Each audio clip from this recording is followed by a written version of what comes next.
Sahabat semuanya, Assalamualaikum warahmatullahi wabarakatuh. Gimana kabarnya? Semoga sehat selalu, lancar, rezekinya aman, tentram dimanapun sahabat berada. Kita di sini di Turki, mohon doa dari sahabat sekalian. Semoga kita juga sehat berbahagia di sini.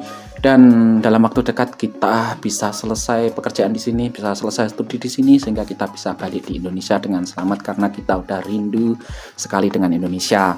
Nah, teman-teman sekalian, jadi video sebelumnya aku udah bahas tentang sosok Adnan Oktar dan gimana dia nasibnya sekarang di Turki.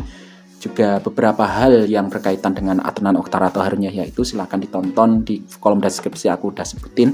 Nah, pada kesempatan kali ini aku ingin membahas lebih lanjut tentang sosok Harun Yahya ini. Jadi kita bahasnya itu ngalir aja ya. Jadi temanya bebas yang berkaitan dengan Harun Yahya. Yang intinya adalah dengan kisahnya dia itu ditangkap, kemudian diberi hukuman sebanyak 1075 tahun. Itu bisa kita ambil itibarnya, dikarenakan dia adalah sosok yang kontroversial. Dia itu dikenal sebagai sosok yang alim, tapi ternyata dia itu kebalikannya, sosok yang kriminal ya. Jadi seperti itu. Nah, bagi teman-teman yang belum subscribe channel ini, silahkan subscribe dulu. Kalau ada pertanyaan silahkan tulis di kolom komentar. Kalau ada komentar yang menarik silahkan. Mau bahas tentang sisi apanya, segala hal ya, kalau aku tahu ya kita bahas setelah itu. Nah, kita langsung aja bahas tentang sosok Harun Yahya ini. Jadi kalau teman-teman dengar di Indonesia itu ada kabar Harun Yahya itu dihukum sebanyak 1075 tahun. Yang benar di sini itu ada tambahannya 3 bulan. Itu sebenarnya kalau teman-teman baca langsung di sumber Turki. Jadi dia itu bersama para muridnya itu dihukum sebanyak 9.000 tahun secara total. Nah, ini hukuman macam apa ini? Bentar aku lihatin ya. Ini nanti aku kasih screenshotnya di bahasa Turkinya. Jadi aku ngambil berita ini dari hurriyet.com.tr. Jadi ini adalah situs berita yang mana berita populer di Turki. Kayak kalau di Indonesia itu mungkin apa ya, Detik atau Tempo lah ya. Pokoknya itulah terkenal lah, istilahnya berita rujukan lah. Nah, di sini aku sebutin ya, kalau teman-teman itu pengen berita yang benar-benar valid. Di sini Adnan Oktar atau Harun Yahya dan 13 pengikutnya divonis 9.803 tahun 6 bulan penjara. Jadi total, jadi Harun Yahya ini nggak cuma satu orang yang dihukum, nggak. Dia bersama kelompoknya itu total 13 orang pengikutnya, berarti 14 orang. Itu divonis 9.803 tahun 6 bulan. Nah, ini tuh benar, aku ini bukan ahli hukum ya. Jadi kalau dengar kayak gini itu orang awam itu gimana ya? Kayak mau gimana itu. Ini hukuman buat kayak buat jin atau gimana, umurnya aja mungkin nggak sampai itu, kok hukumannya kayak gini ya. Itu tapi nggak tahu lah teman-teman gimana komentarnya. Mungkin teman-teman ada yang punya ide lagi lah, hukumnya ditambah atau gimana itu, atau hukumannya 1 tahun aja tapi tiap hari harus makan cabai 1 kilogram. Itu hukuman yang menarik banget itu ya. Kita lanjutin aja ya.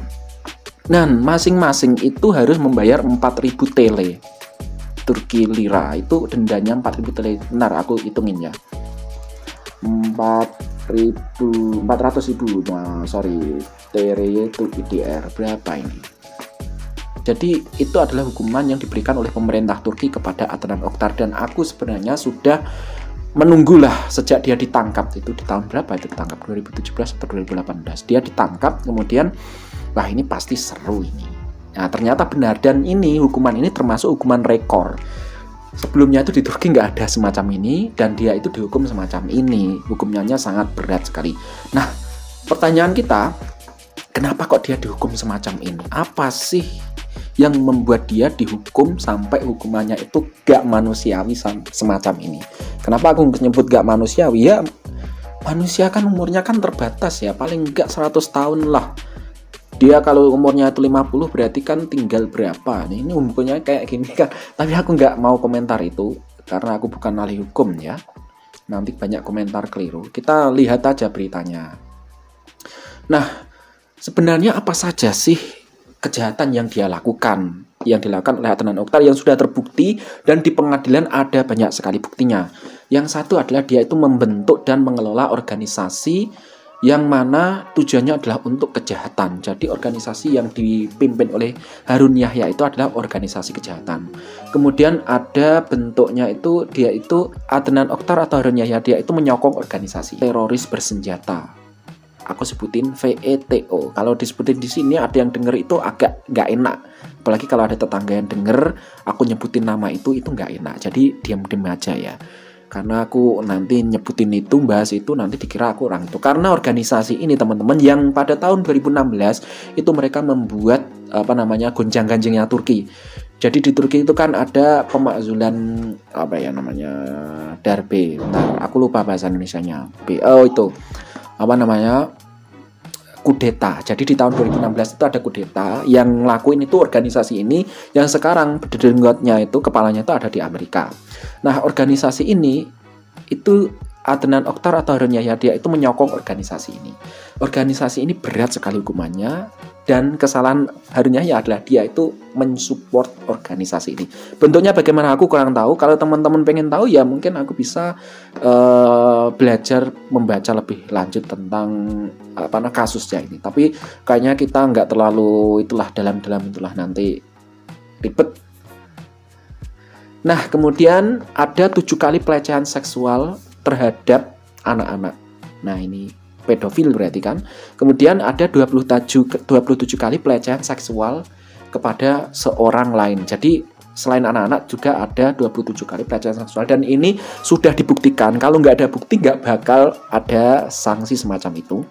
Kemudian dia itu melakukan perampasan kebebasan. Jadi ada orang disekap dalam organisasinya itu. Kemudian ada penganiayaan, kemudian pencegahan atas hak pendidikan. Jadi ada orang yang ingin melanjutkan pendidikan tetapi oleh dia itu dicegah, paling tidak semacam itu. Kemudian pencatatan data pribadi yang tidak sah. Jadi dia itu mencatat data-data orang lain secara personal, akan tapi hal itu adalah tidak sah. Dan ancamannya adalah 1075 tahun penjara. Nah, dia dihukum dengan beberapa orang yang termasuk pengikutnya. Nah, ini adalah kejahatan yang berbahaya. Jadi teman-teman yang pengen aku kasih tahu di sini adalah di Turki itu kejahatan yang berupa yang isinya itu ingin menggulingkan negara, eksistensi negara, itu adalah kejahatan yang berat.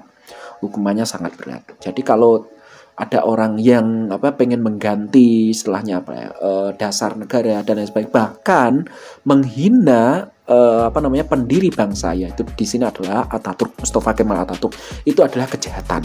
Nah, ini jadi bagi teman-teman yang nggak tahu kemudian ke Turki, hati-hati dengan hal ini karena hal itu adalah kejahatan di sini. Nah, itu. Nah, jadi kasusnya ini itu sidangnya itu selama 1650 jam sidang. Nah, jadi ini termasuk kejahatan yang besar dan pemerintah Turki berhasil menangkap kemudian menjebloskan ke penjara dengan dakwaan kasus semacam itu. Jadi sebenarnya ini kembali flashback ke beberapa tahun kemarin, aku itu sebenarnya udah kayak gimana ya, orang kayak gini itu dibiarkan gitu. Lihat stasiun 6A9-nya itu kan dia itu menarik dengan cewek-cewek dan dia itu melakukan pengajian di situ. Jadi di stasiunnya itu kan dia membahas hadis, membahas tentang Rasulullah, kemudian membahas tentang Al-Qur'an juga. Itu kan, dan di depannya itu kan ada cewek-cewek cantik semacam itu dengan aurat terbuka. Nah, dia itu memang pemahamannya seperti semacam itu. Nah, mungkin ada teman-teman yang bertanya, kenapa kok dia melakukan hal semacam itu? Padahal itu kan dalam agama jelas tidak diperbolehkan. Menurut Adnan Oktar atau Harun Yahya, itu perempuan itu, mungkin aku akan bahas selanjutnya di video lain kali lebih dalam tentang kittens atau tentang kucing-kucingnya itu. Jadi orang-orang cantik itu disebut dengan kittens oleh Harun Yahya. Kenapa kok dia semacam itu? Ini secara singkat aja dulu. Karena aku udah beberapa di antaranya itu aku udah baca videonya tentang orang yang jadi korban jadi kittensnya itu. Jadi kenapa kok Harun Yahya seperti itu? Dia itu memahami bahwasanya perempuan itu adalah sosok yang indah. Jadi keindahannya itu harus diperlihatkan, jangan ditutupi.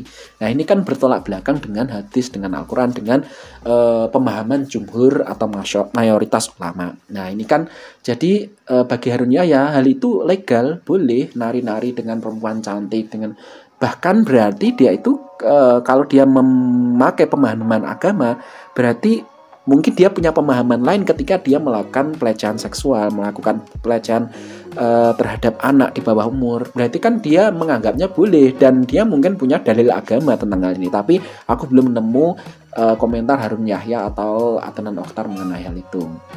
Nah ini jadi kesimpulan dari video ini, Harun Yahya itu sebenarnya sebelumnya itu udah kena banyak kasus, tapi kasus yang menjerat dia dan mendapatkan hukuman setimpal yang puncak karirnya dalam tindakan keagamaan kemudian tindakan teroris itu ya di sini.